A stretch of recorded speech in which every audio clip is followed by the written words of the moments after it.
Bonsoir chers tous. Alors, je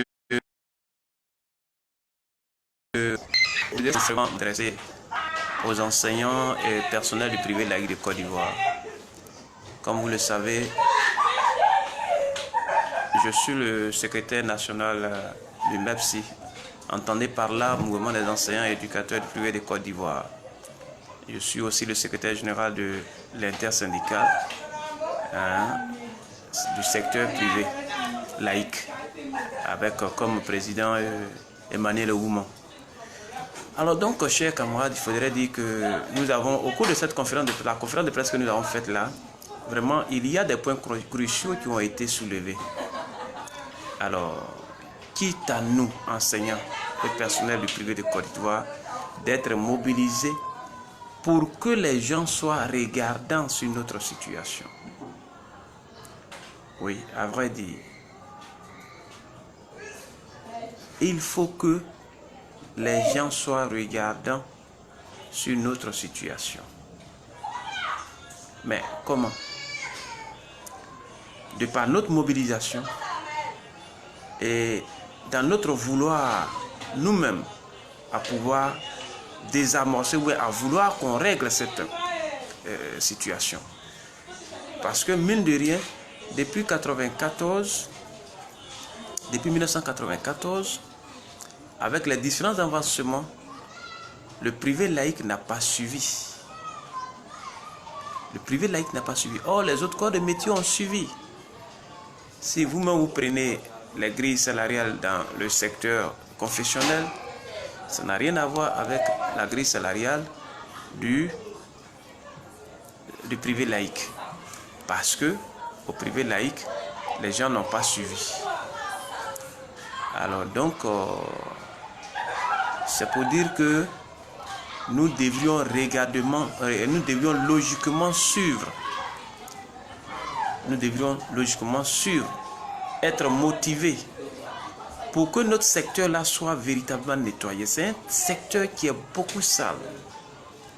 Alors, je demande à l'ensemble des enseignants, éducateurs et personnels du privé laïque de Côte d'Ivoire de se mettre en ligne et de suivre souvent ce que nous disons, ce que nous ressentons. Parce que ce que nous ressentons, c'est tout le monde qui le ressent. Nous tous qui sommes dans la situation, dans ce secteur-là. Donc, c'est comme que c'est un secteur qui a été cadenassé, un secteur qui est, disons, est pris en otage, voilà, par un groupe de personnes. Ce groupe de personnes, et il faudrait bien qu'on puisse les identifier. Donc, comprenez que depuis 1994, aucune augmentation n'a été faite dans notre corps de métier. C'est pourquoi nous vivons cette misérabilité-là. C'est-à-dire que l'enseignant est misérable au privé. Cette misère a des origines. Mais chers camarades, est-ce que nous allons nous asseoir pour être les penseurs? Oui, bon, moi, est-ce qu'il faut s'asseoir? Non, il faut se lever. Il faut se lever et parler franchement. Parler franchement. Inviter l'ensemble des enseignants et personnels du privé laïque de se mobiliser. Parce que si nous restons les bras croisés, véritablement notre corps de métier va mourir. Oui, ça va mourir. Et c'est nous qui serons toujours là en train de pleurnicher. Oui, vraiment, on n'arrive même pas à joindre les deux bouts. Et c'est nous qui sommes toujours là en train de pleurer dans le jupon de nos femmes. Ou bien, bon, on devient petit dans la famille en quelque sorte. Parce qu'aujourd'hui, si tu n'as pas quelque chose, les gens te classent quelque part. La société, véritablement, te classe quelque part. Et puis bon, on dit, ah mais... Et attends, les gens vont parler. Alors que tu es un éducateur. Tu es un éducateur. Et non des moindres. Mais comprenez quelque chose, chers camarades, chers frères. Vous-même qui êtes parents d'élèves là. Vous devriez vous inquiéter pour les enseignants du primaire, et comment on appelle, du privé. Aujourd'hui, nous, au privé, le privé détient plus de 70% du système éducatif ivoirien. Donc, ce qui veut dire que les enfants, les élèves de Côte d'Ivoire que nous avons dans toutes les universités, partout, c'est le privé qui les forme. Ça, ne nous cachons pas ça. C'est le privé qui les forme. Mais malheureusement, ce privé-là vit dans une angoisse, dans un stress, pas possible. Parce que des personnes refusent de redistribuer le gain. Alors donc, il était important pour nous de révéler ça à la face du monde ou à la face de l'opinion nationale dans un premier temps, pour dire que, inviter nos camarades à véritablement se réveiller et dire que véritablement nous les attendons. Le MEPS les attend. Nous avons créé les différentes plateformes dans les différentes régions. Cherchez à adhérer à ces différentes plateformes-là. Si vous n'êtes pas enseignant, vous avez quand même quelqu'un de la famille qui est enseignant. Ou bien vous connaissez quand même quelqu'un qui est enseignant. Voilà, Jésus, lui seul, n'a pas fait le tour du monde. C'est ses disciples qui ont conquis ce monde-là. Donc, la bonne nouvelle pour que les enseignants et éducateurs se mettent ensemble pour revendiquer un mieux-être, c'est primordial. Et donc, nous invitons l'ensemble des enseignants et personnels du privé laïque de Côte d'Ivoire à l'unisson de véritablement venir sur notre plateforme, de venir au MEPSI, d'adhérer au MEPSI pour que véritablement nous puissions mener une lutte corporative. C'est de ça il est question. Donc, chers camarades, nous ne sommes pas là parce qu'il faut être là, mais nous avons des problèmes à régler au niveau de l'enseignement privé laïque. Tout à l'heure, je disais les parents d'élèves, vous devriez aussi vous inquiéter du sort qui nous est réservé. Parce que vos enfants, dans un premier temps, nul ne choisit sa chute. Ils peuvent un jour être aussi dans le privé. Alors que quand on dépense sur un enfant, le souhait, le premier souhait du parent, c'est que l'enfant ait une bonne chute. Mais nul ne prévoit aussi sa chute. Ils peuvent être au privé. Donc, en nous aidant à pacifier, à régler de façon définitive cette question du privé, ce sera véritablement une voie, disons, comment on appelle, une possibilité de travail, et cela pourrait permettre à l'État aussi de résoudre le problème de chômage en Côte d'Ivoire. Parce que c'est un vrai vivier, il est vital. Donc, les millions d'emplois que nous créons là, il y a véritablement ici un champ à exploiter. Il y a un véritable champ à exploiter. Et si nous l'exploitons, chers camarades, je suis sûr que cela va faire du bien à tout le monde. Chers parents d'élèves, souvent on se plaint que les enfants... Il y a des enfants, moi, je ne le cache pas, il y a un temps où je suis allé même prendre un enfant à la maison. L'enfant était en 5e, mais il ne savait pas lire Mariam joue à la balle. Bon, ça sort d'où?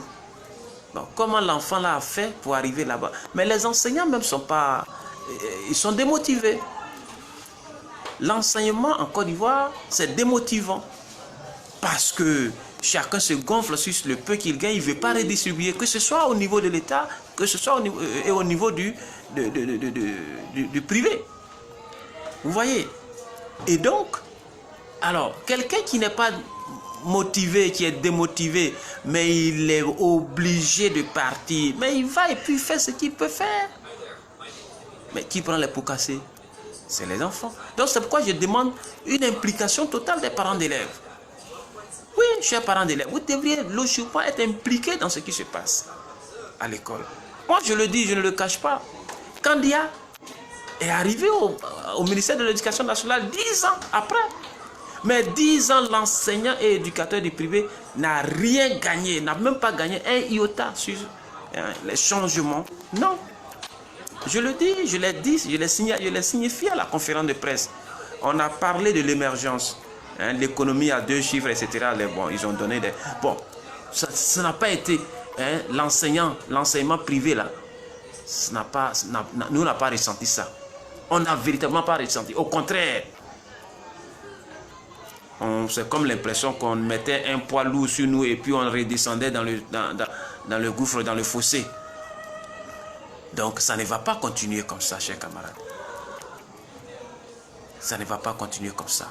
Il faudrait que nous nous levons comme un seul homme pour revendiquer ce qui nous revient de droit. Revendiquer quelque chose, ce n'est pas faire la guerre, mais c'est ce qui te revient. Parce que c'est ce qui doit être. Les conventions même qui sont signées ne sont pas appliquées. Encore.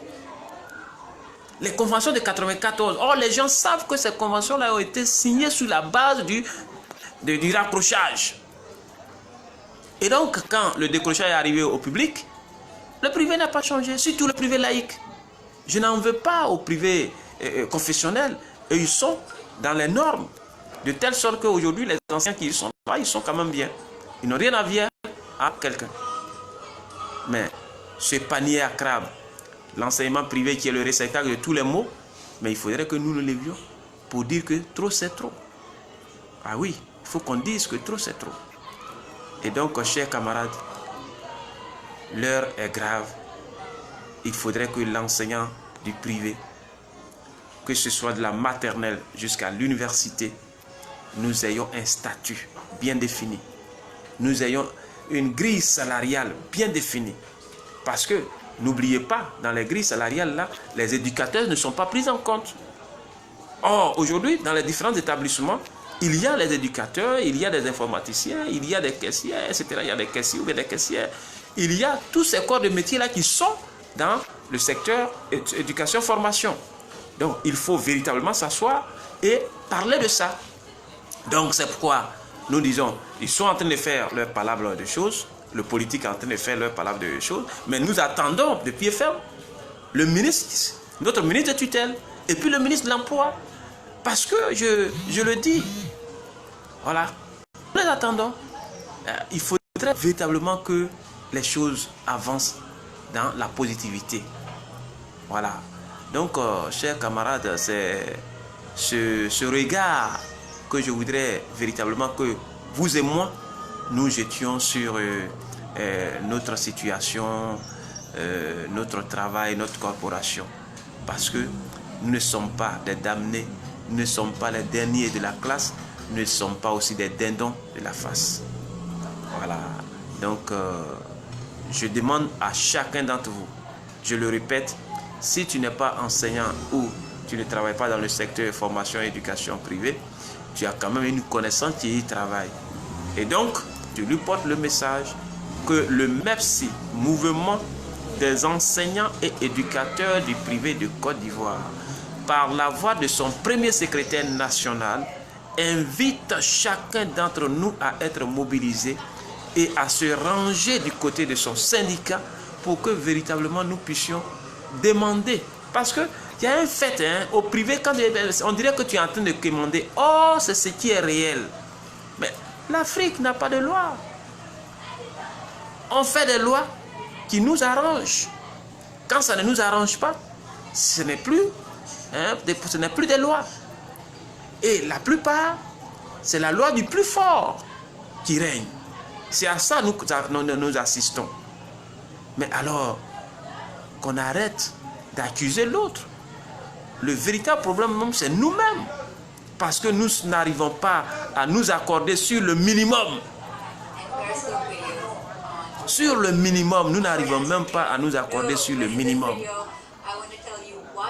Chers camarades, je voudrais véritablement en appeler à votre conscience. Vous êtes des enseignants, des éducateurs. Un éducateur, quand il est bien, il n'est pas stressé, il n'y a pas de stress, je veux dire, il est quand même à l'aise à dispenser, à rendre le savoir. Mais quand tu es stressé, tu es angoissé, tu vis dans l'amertume, tu ne peux même pas te louer une maison. Regardez le coût des maisons à Abidjan. tu vas prendre, studio, on te parle de 80 000 francs, 70 000 francs. Et pas dans les quartiers IP, hein, dans les quartiers comme Yopougon et à Bobo. Mais l'enseignant du privé là, lui-même son salaire ne vaut pas ça là. Il va dormir où? Pour se lever matin et puis prendre la route de la maison pour aller enseigner. Mais on a quand même tenu compte du coût de vie en Côte d'Ivoire. Hein? L'enseignant, logiquement, a besoin de vivre, ou a droit de vivre dans un coin aéré où il peut préparer les cours, s'asseoir, réfléchir. Oui, c'est ça. Logiquement, c'est là un enseignant doit habiter. Mais si l'enseignant est confiné dans une boîte d'allumettes, il n'arrive même pas, il fait chaud, il n'y a même pas une place pour pouvoir préparer les cours, corriger les devoirs ou préparer les cours, les cahiers de leçons pour le primaire. Mais vous voulez que ce monsieur-là, qu'il fasse quel miracle? Hein? C'est de ça qu'il est question. C'est de ça qu'il est question. Donc accordons-nous quand même sur le minimum. L'enseignant ne demande pas millions, mais il demande quand même un minimum pour pouvoir survivre, pour pouvoir arranger sa vie. Voilà la rentrée. Nous sommes rentrés en octobre, non? Oui, nous sommes rentrés en octobre. Or, la rentrée était prévue pour septembre. Beaucoup de privés ont repoussé leur rentrée en octobre parce qu'ils ne veulent pas, les semaines de 14, là, de 2 semaines, ils ne veulent pas sentir ça. Donc, c'est rentré. Et donc, voilà, ils ont écourté encore. Donc, depuis mars, les enseignants n'ont pas de salaire. Ils vivent comment ces messieurs-là? Et quand ils ont repris, personne ne leur a donné des primes de transport, personne ne leur a donné quelque chose. Donc eux-mêmes, leurs enfants sont actuellement assis à la maison.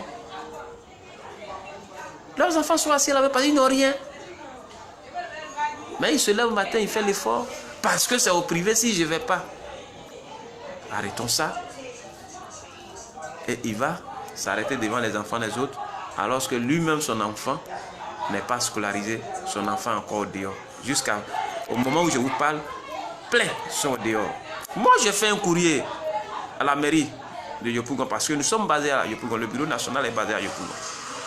Mais la mairie ne nous a pas écoutés pour des bons... Mais nous sommes... Mais les collectivités locales là, doivent travailler avec nous. C'est des milliers et des milliers d'enseignants qui sont dans ce problème-là. Donc, quand il y a des bons de réduction, des bons scolaires, réduction là, ben, il faut donner aussi à ces... Sinon, même d'après celui qui est en charge, si nous sommes partis en retard, ah, vous êtes venus en retard, mais compte tenu de l'importance de votre structure, je peux vous donner au moins tel nombre de plats, tel nombre de plats, tel nombre de plats. Mais on l'a refusé. Mais les gens pensent que tout ce qui se passe là, mais il faudrait que je le dise pour que les gens l'entendent. Parce que ce que je vis, il faudrait que je le dise pour que mes concitoyens aussi soient au courant de ce qui se passe. Alors donc, véritablement, il y a lieu de se ressaisir entre nous et balancer se mettre ensemble dans notre syndicat pour véritablement huiler la machine, et puis bon, je pense que ça va bien prendre. Alors donc, c'est ce que je voudrais dire concernant effectivement ce qui se passe au niveau de notre corporation. Alors donc, je ne peux pas terminer ce propos-là sans toutefois avoir une pensée de mon village. Mon village qui, depuis un certain temps, a eu un affrontement où il y a eu des blessés. Donc, je voudrais apporter ma compassion aux blessés et aux sinistrés aussi. Alors, donc, nous sommes de cœur avec tous ceux qui sont là-bas et nous devrions logiquement faire l'effort de vivre ensemble, de nous contenir, parce que vraiment, si nous voulons exprimer la colère que nous ressentons, nous risquons de tout brûler même. Voilà, parce que chacun à un degré de colère qui est en lui.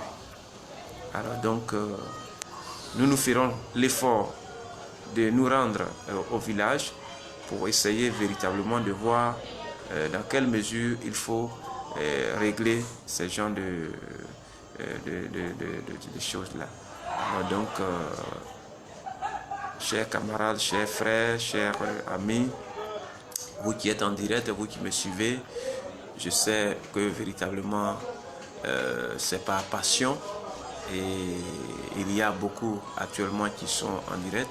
Si vous avez pris l'occasion de nous regarder, nous suivre, c'est une confiance que vous créez, vous naissez dans mon cœur et vous aimez effectivement la structure MEPSI qui est véritablement un syndicat pour véritablement revigorer l'ardeur des enseignants. Parce que en créant le syndicat, les gens voient d'un mauvais œil le syndicat. Non, le syndicat, quand il y a un syndicat, au même moment il réclame des meilleures conditions de vie, au même moment il fait un travail propre. C'est ce que les gens oublient. Alors si nous sommes pour véritablement un meilleur rendement scolaire en Côte d'Ivoire, une école de vitrine, une école d'excellence, il ne suffit pas de prononcer les mots. Parce que quand on prononce les mots, il y a des mesures d'accompagnement à ces mots-là. Vous comprenez? Donc, l'école d'excellence, école... Donc, il faut des mesures d'accompagnement. Il faut des mesures d'accompagnement. Personne n'a aujourd'hui mouton. On ne travaille pas pour être mouton, mais on travaille pour payer mouton, comme le disent les gens. Alors donc, c'est ce que je voudrais véritablement dire aux uns et aux autres. Soyons fiers du travail que nous faisons. C'est un travail noble. Même tous ceux qui sont en train de faire palabre aujourd'hui pour être président, ils sont passés par nous. Nous les avons forgés comme une potière. Et aujourd'hui, ils sont devenus des récipients capables de contenir de l'eau ou bien de garder une sauce dans leur interne. Alors donc, je n'accepterai pas que quelqu'un se foute des enseignants, bien vrai qu'il soit du privé. Je ne vais jamais aimer ce fait-là. Donc, je prendrai mon bâton de pèlerin et c'est pourquoi je demande à tous nos camarades véritablement de se mettre avec nous pour que nous puissions avancer, avancer, avancer et atteindre véritablement notre objectif. Tous n'iront pas à la fonction publique. Vous-même, vous voyez, quand chaque année on ouvre les concours de la fonction publique, sur au moins 20 000, on prend au moins 500, donc tous ne pourront pas aller. Et chaque année, c'est des diplômés qui sont déversés. Alors donc, quand il y a un secteur, il faut véritablement, il faut essayer de parfaire ce secteur-là pour qu'il soit compétitif. Donc, c'est cette compétitivité-là qui manque dans l'enseignement privé laïque. Et c'est ce qui fait aussi le mauvais résultat de l'école. Ouais, il faut que nous soyons clairs. Même si je fais un clin d'œil au public, c'est les effectifs pléthoriques. Donc, ce qui veut dire que l'école ivoirienne a besoin d'être pensée même. Voilà. On doit penser l'école ivoirienne. S'asseoir, faire les états généraux de l'enseignement en Côte d'Ivoire pour véritablement redémarrer et repartir sur de nouvelles bases. Créer des structures. La DEP qui est là, qui est direction de l'encadrement des établissements privés, doit être redéfinie et doit avoir des prérogatives nobles qui puissent véritablement aller dans le sens du travail bien fait. Un suivi bien fait et non figuratif. Je pèse mes mots, non et non figuratif. Nous devions cesser les emplois de bureau. C'est-à-dire on est dans les 4 murs. Et non, il faut être sur le terrain. Ce qui arrive aux enseignants du privé, mais c'est un complot. Je le dis, c'est un complot. Parce qu'il y a la convention est signée par le ministère de l'Emploi. Et le ministère de l'Emploi a ses démembrements sur le terrain qui sont comment on appelle, les inspections de travail. Vous comprenez? Il y a aussi la CNPS qui sont dans chaque commune. Mais est-ce que ceux-là ils passent pour faire des contrôles. Et quand ils passent là, qu'est-ce qui se passe? Parce que souvent ils viennent, mais à leur départ, rien n'est fait. Mais c'est de ça il est question. Donc, chers camarades, face à ce complot-là, je pense qu'on doit se lever et véritablement demander quelque chose de mieux pour nous, enseignants et éducateurs du privé de Côte d'Ivoire. Je vous aime. Gardons ce cap-là et en avant.